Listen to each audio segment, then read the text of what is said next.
ځیرک په خپل بڼ کې یو شمېر د نارنج ونې لري. هغه له خپل بڼ څخه 15 ونې وباسي. له پاتې ونو څخه هره یوه 210 دانې نارنج کوي او د دې بڼ ټول حاصل 1,990 دانې نارنج کیږي. نو د ځیرک د بڼ د ونو لومړنی شمېر به څومره وي؟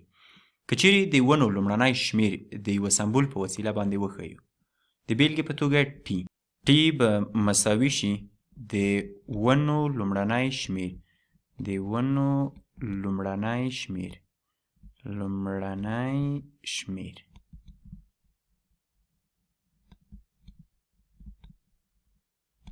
ښه ده، نو به لیکو چې ټي. که چیرې د پوښتنې دې ځای ته وګورو، دلته ویل شوي هغه له خپل بڼ څخه 15 ونې وباسي، نو له دې څخه به 15 کمې کړو. دا ځای موږ او تاسې ته د ځیرک د بڼ د ونو اوسنی شمېر په لاس راکوي. د پوښتنې په دې برخه کې ویل شوي له پاتې ونو څخه هره یوه 210 دانې نارنج کوي. نو وبخلو او دا شمېر ونې به له 210 سره ضرب کړو تر څو پورې موږ او تاسې ته د ځیرک د بڼ ټول حاصل په لاس راکړي. د پوښتنې په پای کې ویل شوي چې د دې بڼ ټول حاصل 40,990 دانې نارنج کیږي. نو دا ټول به مساوي شي له 40,990 سره. د دې لپاره چې د ونو لومړنی شمېر لاسته راوړو، نو دا معادله باید د ټي لپاره حل کړو. کولی شو له بېلابېلو لارو څخه کار واخلو. لومړی دا چې د مساواتو دواړه خواوې په 210 باندې وویشو او وروسته له هغې څخه د ټي لپاره حل کړو، او یا دا چې لومړی واخلو دا 210 د قوس منځ ته ضرب کړو او وروسته له هغې څخه د ټي لپاره حل کړو. په دې ویډیو کې به موږ او تاسې له دې دواړو لارو څخه کار واخلو. لومړی راځئ چې د مساواتو دواړه خواوې په 210 باندې وویشو. دا خوا به هم په 210 باندې وویشو او دا بله خوا به هم په 210 باندې وویشو. دا له دې سره خلاصیږي. دې خوا ته به یوازې ټي منفي 15 پاتې شي. ټي منفي 15 مساوات بیا هم پر خپل ځای ولاړ دي. دې خوا ته 1,990 په تقسیم پر 210 لرو. راځئ چې دا تقسیم کړو. وبه لیکو 1,990 تقسیم په 210. 4 نه پې رسېږي، 1 هم نه پې رسېږي، 417 پې رسېږي. یو به ورکړو. یو په 210 کې 210 منفي به کړو. 9 منفي 0 9 پاتې کېږي. 1 منفي 1 0 پاتې کېږي او 4 منفي 2 مساوي کېږي له 2 سره. دا ځل به 9 راښکته کړو. ور به کړو 9. 9 په 0 کې 0 کېږي.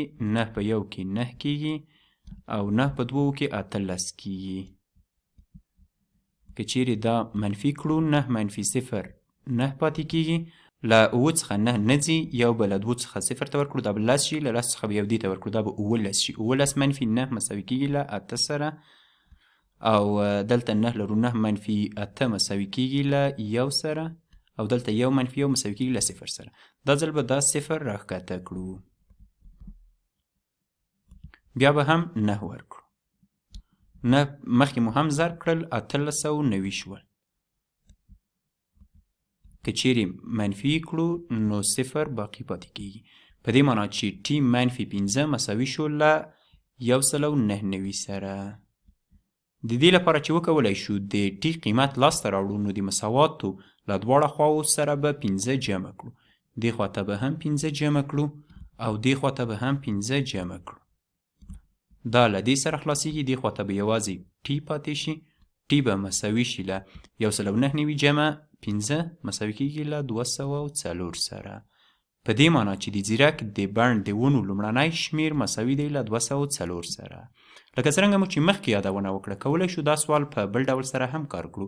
هغه دا چې لومړی باید 204 واخلو او له دې دواړو حدونو سره یې ضرب کړو او وروسته له هغې څخه یې د ټي لپاره حل کړو. نو که چیرې 210 له ټي او 15 سره ضرب کړو څو کېږي؟ لومړی له دې سره ضرب کړو او بیا له دې سره. وبه لیکو 210 ضرب ټي منفي 210 ضرب 15. 15 په 0 کې 0 کېږي. 15 په 1 کې 15 کېږي او 15 په 2 کې 10 کېږي. دا ټول به مساوي شي له 41,990 سره.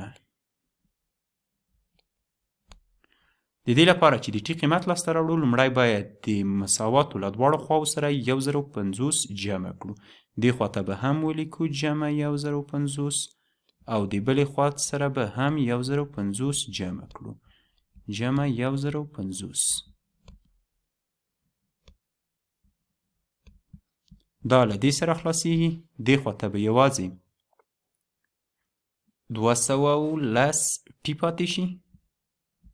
210 ټي مساوات پر خپل ځای ولاړ دي او دې خواته که چیرې دا دوه سره جمع کړو 0 جمع 0 مساوي کیږي له 0 سره.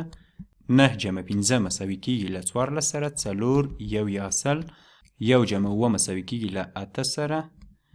1 جمع 1 مساوي کیږي له 2 سره او 4 به په خپله ولیکو. اوس به د مساواتو دواړه خواوې په 210 باندې وویشو.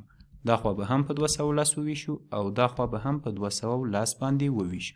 دا له دې سره خلاصیږي. دې خواته به یوازې ټي پاتې شي. ټي به مساوي شي له 42,840 تقسیم پر 210 باندې. که چیرې دا تقسیم کړو یو لوی عدد دی او زموږ او تاسې ډیر وخت نیسي، تاسې کولی شئ چې له ماشین حساب څخه کار واخلئ او دا تقسیم کړئ. خو که چیرې تقسیم کړو بیا هم زموږ او تاسې ځواب 204 کیږي، کوم ځواب مو چې مخکې هم لاسته راوړ.